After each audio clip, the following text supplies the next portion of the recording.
Bismillahirrahmanirrahim. Assalamualaikum warahmatullahi wabarakatuh.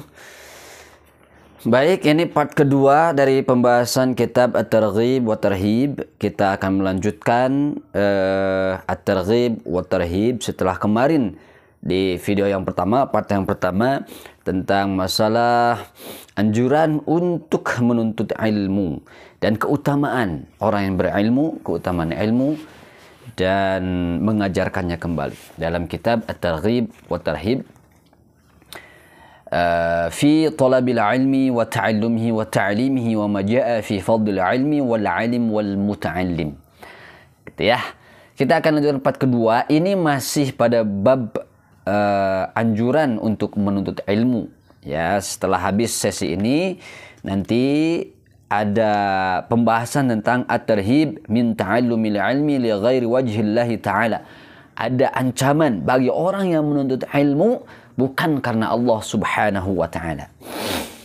Saya akan melanjutkan pembahasan yang kemarin daripada menuntut ilmu dari perkataan Nabi Muhammad sallallahu alaihi wasallam.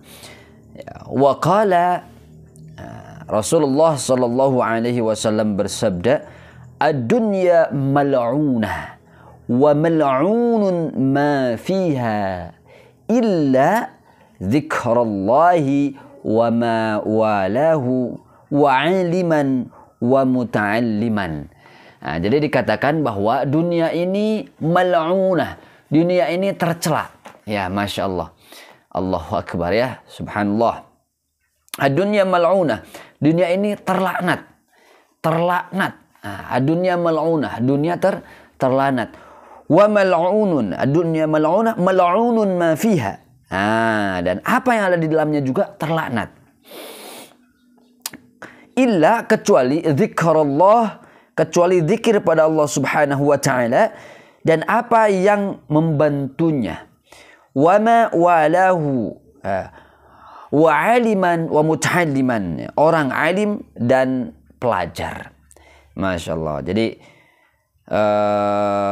bahwa dikatakan dunia ini terlaknat itu maksudnya orang yang terus berfokus kepada dunia. Atau dunia yang terlaknat ini bukan berarti dunianya ini ya, dunia ini terlaknat, bukan. Ya, Allah tentunya menciptakan dunia ini dengan tujuannya.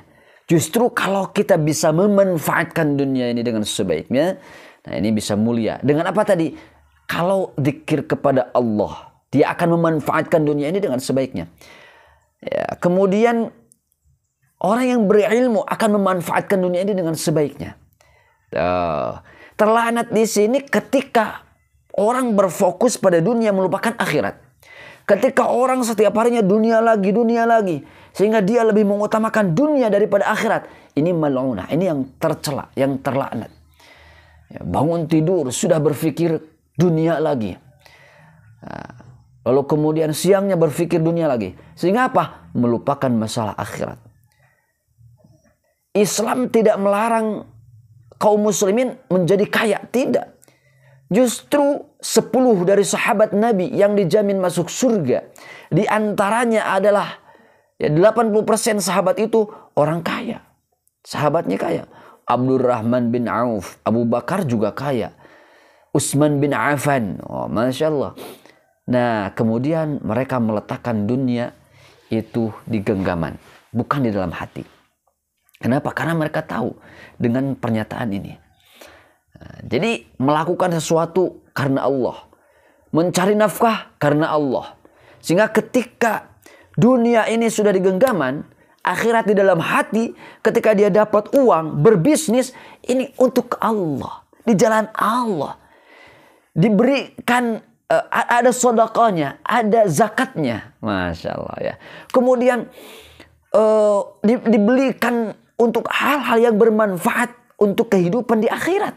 Dibelikan Al-Quran, dibelikan kerudung, mukena untuk istrinya, dibelikan sejadah. Ini yang bermanfaat. Ketika mal'unah ini terlaknat, ketika dunia dipakai untuk maksiat, punya uang dipakai untuk minum-minuman keras, punya uang dipakai untuk beli kuota dan dipakai untuk game seharian ya, lupa salat gara-gara game. Lalu kemudian punya uang dibelikan untuk hal-hal yang tidak bermanfaat, hal-hal yang untuk malahi, ya, menghancurkan kehidupannya. Nah, maka ketika punya uang, ketika dunianya baik, bisnisnya baik, lalu kemudian dipakai di jalan Allah, mencari ilmu, menyekolahkan anaknya ke pesantren, ini yang mulia. Tuh, zikrullah, karena ada ingat pada Allah. Dan illa di sana kan, kecuali ada ingat pada Allah. Ketika ingat pada Allah, ada uang, ingat pada Allah, bersyukur, diberikan infak sedekah ke masjid. Masya Allah, ya, Masya Allah. Mudah-mudahan kita termasuk orang-orang yang rajin menuntut ilmu dan bersedekah, berinfak. Waqala, kemudian di sini ada sangkut paut dengan sedekah. Afdhalus sadaqati ay yata'allama al-mar'ul muslimu ilman thumma yu'allimuhu akhahul muslim. Masya Allah. Rawahu Ibnu Majah. Kalau yang tadi diriwayatkan oleh Imam At-Tirmidzi, ya. Kalau dalam Al-Mundhiri 29, ya, bab 1, juz 1. Yang sekarang adalah afdhalus sadaqah, sedekah yang paling utama itu adalah ayata'alamal mar'ul muslim ilman, seseorang belajar ilmu, ya, kemudian apa? Summa yu'allimu, kemudian dia mengajarkannya kembali kepada yang lainnya, saudaranya.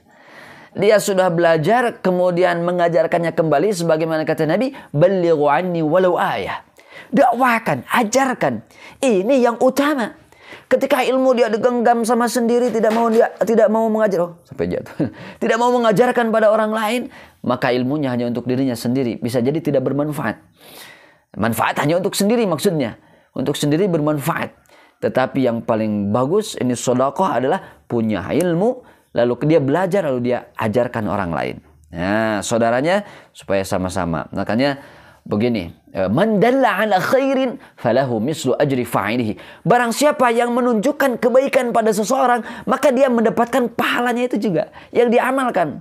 Kita mengajarkan salat pada orang lain, lalu dia salat, ya, dengan wasilah kita mengajarkan kepada dia tentang salat, dia rajin salat, maka pahalanya juga kita dapat. Maka saya sudah suka bilang, ini ada MLM keberkahan, MLM akhirat. Ajarkan kepada orang lain kebenaran, kebaikan, maka kita akan dapat juga pahalanya. Masya Allah, Masya Allah, Allah, Allah, Allah. Gaspol, ya, gaspol kan. Ya, jadi kalau kita punya gelas, ini ibaratnya, ini analogikannya, kita punya gelas, atau lebih mudahnya lagi toren lah. Bapak Ibu tahu toren kan? Ada toren di atas. Kemudian torennya itu bisa mengalirkan ke bawah air ketika torennya itu berisi. Ya. Ada isinya nih, maka akan mengalirkan air ke bawah. Ketika kita mau berwudu atau mau mandi, lalu kemudian dibuka kerannya, tidak ada airnya, berarti indikasinya tidak ada airnya di dalam toren. Toren itu ibarat kita. Ya kan? Otak kita, hati kita, jiwa kita, diri kita. Ketika kita mau dapat pahala dengan ini kan sedekahnya luar biasa ilmu, mendapatkan pahala dari sedekah yang terbaik ini, mengajarkan pada orang lain. Nah, bagaimana kita mau mengajarkan pada orang lain sedangkan isinya kosong? Kita tidak belajar. Makanya ayo belajar. Kemarin di part yang pertama, bahwa keutamaan orang yang menuntut ilmu itu kan besar. Jadi ayo belajar. Mari kita bersama-sama belajar. Dengan cara video ini juga tidak masalah, ya. Dilihat, asalkan jelaskan sumbernya, ini jelas. Targhib wa tarhib, kitabnya sudah jelas. Baik, itu ya. Jadi as-sadaqah afdhalus sadaqah ay yata'allamal mar'ul muslim ilman. Diawali dengan itu, tidak langsung mengajarkan, tapi seseorang belajar ilmu, ilmunya ilmu yang baik, yang manfaat, ilmu tentang akhirat, ilmu tentang dunia, tapi diiringi dengan akhiratnya. Ilmu tentang berbisnis, ya boleh. Ilmu berbisnis tapi secara syar'i yang benar, halal haramnya jelas. Kemudian diajarkan pada orang lain. Yang selama ini orang lain ada bergelimpang harta, tetapi dari hal-hal yang tidak baik. Kemudian diajarkan, diarahkan. Maka ini Masya Allah, sedekah yang terbaik. Pahalanya ngalir terus. Oh ya, Allahu Akbar. Waqala, kemudian yang berikutnya. Waqala, fadlul ilmi khairun min fadlil ibadah wa khairu dinikumul wara. Ya, dalam hadis riwayat Ibnu Majah. Keutamaan ilmu lebih utama daripada keutamaan ibadah.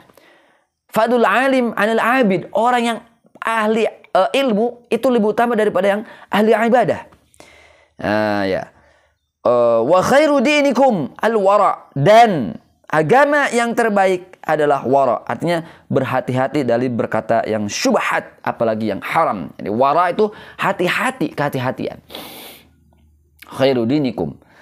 Nah, jadi kita akan uraikan ini, hadis ini, karena kalau misalkan tidak diuraikan ini akan tidak jelas. Khairul ilmi, ya, fadlul ilmi, orang yang ahli ilmu atau ilmu itu lebih utama daripada ibadah. Artinya apa? Bukan berarti mengesampingkan ahli ibadah atau ibadah, bukan. Tetapi orang yang beribadah tanpa ilmu, ini tercela. Orang beribadah tanpa ilmu, ini tercela. Kita jangan terlalu jauh, ilmu sedemikian rupa sampai detail, enggak. Jadi ketika orang berzikir, dia tahu ilmunya, dengar dari guru, dia belajar, ini sudah baik. Tetapi orang yang dia itu hanya sekedar membaca, tanpa sumbernya yang jelas, atau dia itu menerka-nerka saja, dia zikir itu harus gini, ingat Allah, udah aja ingat Allah, gini aja. Sholat itu zikir. Berarti kalau orang mau sholat tanpa gerakan-gerakan gitu, ingat kepada Allah saja, itu sudah sholat. Udahlah, saya gak mau ikut ke masjid. Nah, ini kan yang jadi sesatnya nanti. Dengan ilmunya yang sudah jelas, karena ilmu ini sangat banyak. Saya tidak mau terlalu jauh ya. Artinya kita harus melihat dulu bagaimana para sahabat, bagaimana para ulama. Kita ambil saja Imam Asy-Syafi'i. Imam Asy-Syafi'i ini dalam ilmunya itu sangat luar biasa. Semangat menuntut ilmu. Orang tuanya itu membawa Imam Asy-Syafi'i lagi kecil diletakkan atau dititipkan ke tempat kajian. Disuruh duduk di sana, ngaji. Lalu kemudian sudah dapat ilmu, terus ke sana kemari gitu, tolab, menuntut ilmu. Artinya apa? Kalau kita mengikuti Imam Asy-Syafi'i contohnya, atau mengikuti para ulama, artinya kita harus mengikuti semangat mereka untuk menuntut ilmu. Ya, jadi ketika kita semangat menuntut ilmu, lalu mendapatkan ilmu, maka dalam ibadah sesuai dengan ilmunya. Karena syarat diterima ibadah itu dua. Muttabi'an ala sunnati Rasul. Pertama harus sesuai dengan tuntunan Rasul. Kedua khalisan lillah. Ikhlas karena Allah subhanahu wa ta'ala. Ya karena Allah. Itu diterimanya ibadah. Dalam kitab Tauhid, itu syarat diterima ibadah itu dua itu. Jadi khalisan lillah, ya kita utamakan dulu khalisan lillah, sesuai ikhlas karena Allah. Artinya ibadah, ahli ibadah sudah semangat ibadahnya. Tetapi yang kedua, muttabi'an harus sesuai dengan contoh Rasul, karena dari Al-Qur'an sudah jelas. Di Al-Qur'an sudah jelas. Ikuti Allah, ikuti Rasul gitu kan ya. Ketika sudah mengikuti mereka, para Rasul maksudnya, ketika sudah mengikuti Rasul, lalu kemudian mengikuti Allah, beribadah karena Allah, mengikuti sunnah Rasul, insya Allah ini lurus. Nah, baru di sana nanti ada mengikuti sunnah Rasul itu kan dari dalil-dalil. Nah, baru di sana sesuai dengan guru yang kita ikuti. Jadi Rasul mengajarkan kepada para sahabat, sahabat mengajarkan kepada para tabi'in, tabi'ut tabi'in, tabi'ut tabi'in, kepada para ulama. Terus kita dapatnya ini dari siapa? Dari para ulama. Ya. Tidak sampai kita, saya mengikuti Rasul. Emang ketemu Rasul? Kan tidak. Kita belajar dari para ulama. Kita belajar dari guru-guru kita. Gitu. Akhirnya itulah yang dimaksud fadlul ilmi itu. Artinya orang yang mau belajar, orang ahli ilmu lebih utama daripada yang ahli ibadah. Orang ahli ibadah terus tanpa ilmu. Nah itu tadi. Ya, karena tidak muttabi', tidak mengikuti sunnah Rasul, maka bisa jadi, mohon maaf, bisa jadi tertolak. Ya. Bisa jadi tertolak. Nah, maka mengikuti guru lagi, belajar. Minimal kita duduklah di kajian, mendengarkan. Oh ya, ada ini gurunya. Oh ya, seperti ini. Saya jadi pesantren dari SD, pesantren Nurul Mujahidin, kemudian SMP pesantren, SMA juga pesantren, sampai kuliah pun kuliah di pesantren ya. Kemudian sekarang membina lagi dan belajar lagi terus. Saya belajar lagi sampai sekarang, terus belajar. Karena ketika digali ilmu itu sangat luas. Belajar masalah Al-Quran digali luas lagi, Masya Allah. Ada orang yang membaca mad jaiz itu dengan 2 harakat, ada yang dengan 4 harakat, dan ada yang lebih dan ada yang ya berbeda-beda lah gitu ya. Ada yang baca mad wajib itu pun ada yang baca 2 harakat ya. Ataupun di sana idgham aja perbedaannya ada mencuat banyak. Bahkan qiraat pun ada qiraat sab'ah, qiraat asyrah gitu ya. Qiraat sab'ah yang masyhur itu qiraat bacaan yang 7 beda-beda bacanya. Gitu ya. Jadi semakin dalam, semakin jauh, semakin luar biasa kita menggalinya.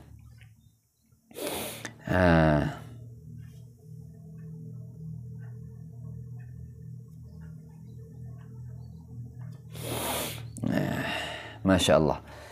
Ini beberapa tiga keterangan ya, 3 hadis yang mengutamakan bahwa keutamaan orang yang berilmu.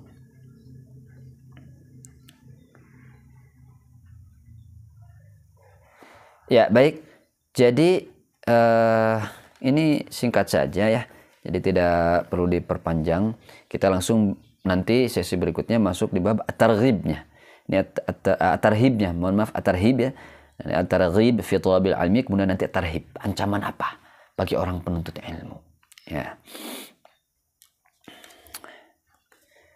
Wa an Abi Umamah qala, dari Abi Umamah nih, qala dzukira li Rasulillah sallallahu alaihi wasallam rajulani ahaduhuma 'abidun wal akhar 'alimun.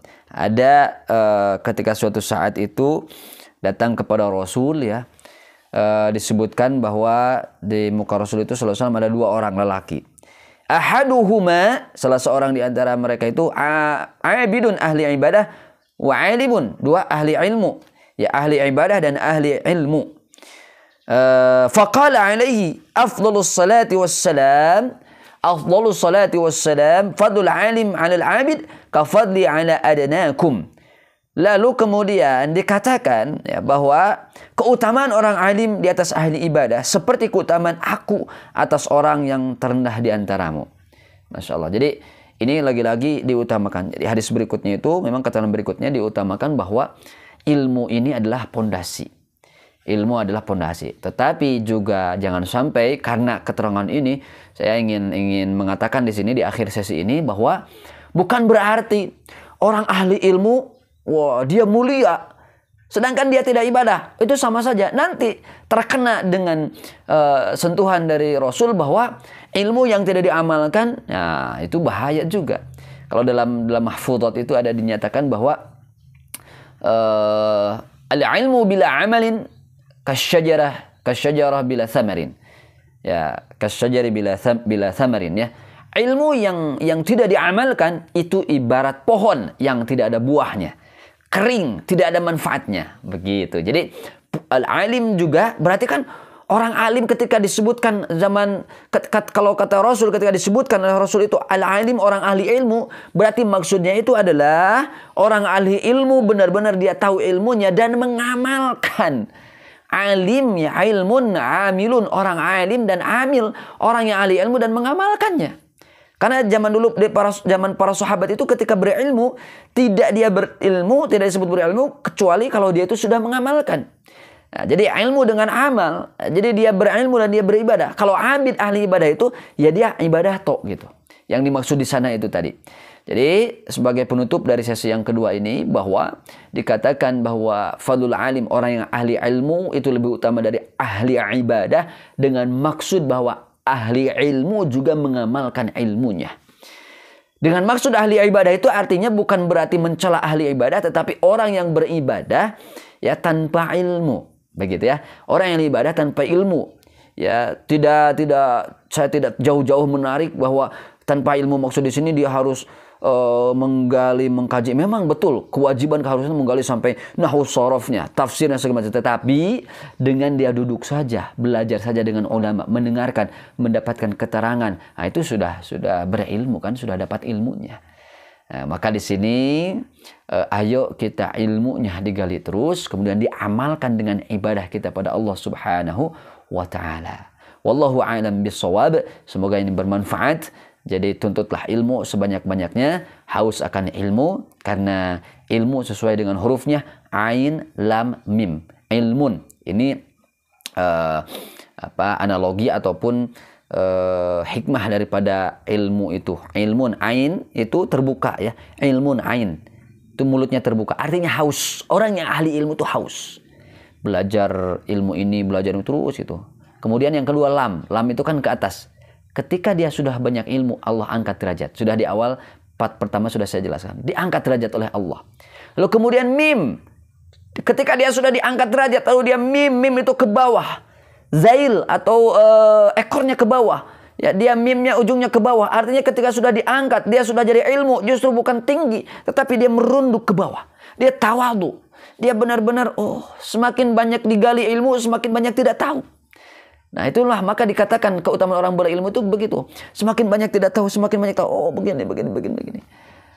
Ma'rifatun nafs, ma'rifah mengetahui diri kita. Ma'rifatullah ketika kita mengetahui Allah. Masya Allah. Kalau sudah bab itu, ya Allah, ya Karim. Tidak ada apa-apanya kita. Dhaif, lemah. Wallahu a'lam bishawab. Mohon maaf kalau ada kekurangan daripada penjelasan.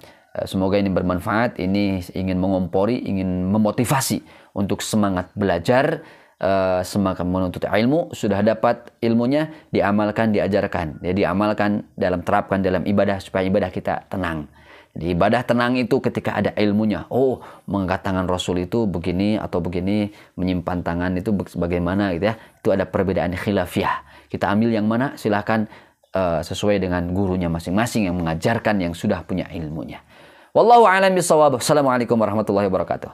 Kita lanjut dan jangan lupa share, subscribe kalau dikiranya ini manfaat.